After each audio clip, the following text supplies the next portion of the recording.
Welcome to Sunday School, Proverbs 13:6. Righteousness keepeth him that is upright in the way, but wickedness overthroweth the sinner. After the two victories which King Ahab gained over the Syrians, there was peace between Syria and Israel for 3 years. But in the third year the Syrians became strong once more, and they seized a city of Israel on the east of Jordan called Ramoth-Gilead. At that time there was peace and friendship between the kingdoms of Israel and Judah. And Ahab, the king of Israel, sent to Jehoshaphat, the king of Judah, saying, Do you know that Ramoth-Gilead is ours, and yet we have done nothing to take it out of the hands of the king of Syria? Will you go up with me to battle at Ramoth-Gilead? And King Jehoshaphat sent word to the king of Israel, I am with you, and my people are with your people, and my horses with your horses. So the king of Israel and the king of Judah gathered their armies for war against the Syrians. And King Jehoshaphat came to Samaria to meet King Ahab. Jehoshaphat was a worshipper of the Lord. He said to Ahab, Let us ask the prophets to give us the word of the Lord before we go to battle. Then the king of Israel called together his prophets, 400 men, not prophets of the Lord, but false prophets of the idols. And he asked them, Shall I go up to battle at Ramoth-Gilead, or shall I remain at home? And the prophets of the idols said, Go up, for the Lord will give Ramoth-Gilead to you. But Jehoshaphat was not satisfied with the words of these men. He asked, Is there not here a prophet of the Lord of whom we can ask the Lord's will? There is one prophet, answered Ahab. His name is Micaiah, the son of Imlah, but I hate him, for he never prophesies any good about me, but always evil. Let not the king say that, said Jehoshaphat. Let us hear what Micaiah will speak. Then King Ahab sent one of his officers to bring the prophet Micaiah, and the officer said to Micaiah, All the prophets have spoken good to the king. Now I pray you, let your words be like theirs, and do you speak good also. And Micaiah said, As the Lord lives, what the Lord says to me, that will I speak, and nothing else. The king of Israel and the king of Judah were seated together in their royal robes at an open place in front of the gate of Samaria. And the king Ahab said to Micaiah, Speak to me nothing but the truth in the name of the Lord. Then Micaiah said, I saw all Israel scattered upon the mountains as sheep that have no shepherd. And the Lord said, These have no masters. Let every man go back to his own house.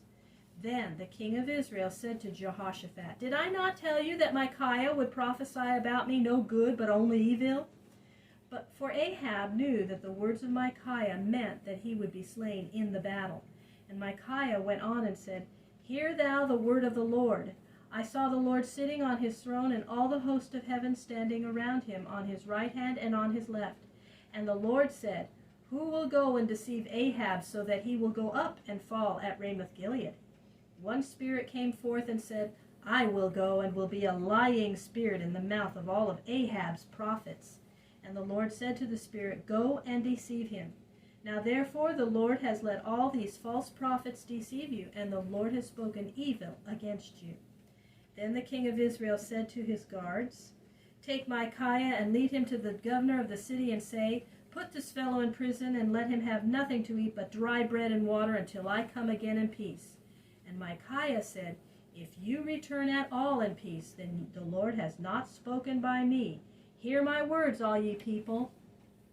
So the kings of Israel and Judah led their armies across the river Jordan and up the mountains on the east to battle at Ramoth-Gilead. Ahab felt afraid after the prophecy of Micaiah, and he said to Jehoshaphat, I will dress as a common soldier before going into battle, but you do wear your royal robes. Now the king of Syria had given word to all his captains to look out especially for the king of Israel, and to fight him and kill him, even if they should kill no other man. When they saw Jehoshaphat in his kingly garments, standing in his chariot, they thought that he was King Ahab, and they turned all the battle toward him. But Jehoshaphat cried out, and then they found that he was not the king of Israel, and they left him. In the battle, one soldier of the Syrians drew his bow and shot an arrow, not knowing that he was aiming at the king of Israel. The arrow struck King Ahab just between his breastplate and his lower armor. He was badly wounded, but they held him up in his chariot so that the men might not see him fall. And his blood was running out of the wound upon the floor of the chariot until the sun set, when Ahab died. And the cry went through all the host of Israel, every man to his city and every man to his country. Then all knew that the king of Israel was dead. They brought his body to Samaria and buried him. And at the pool of Samaria they washed the king's chariot and his armor. And there the wild dogs of the city licked up Ahab's blood, according to the word of the Lord spoken by Elijah. Thus died King Ahab the son of Omri. He was not a bad man at heart, but he was weak in the hands of his wife Jezebel, who led him and his kingdom into evil in the sight of the Lord.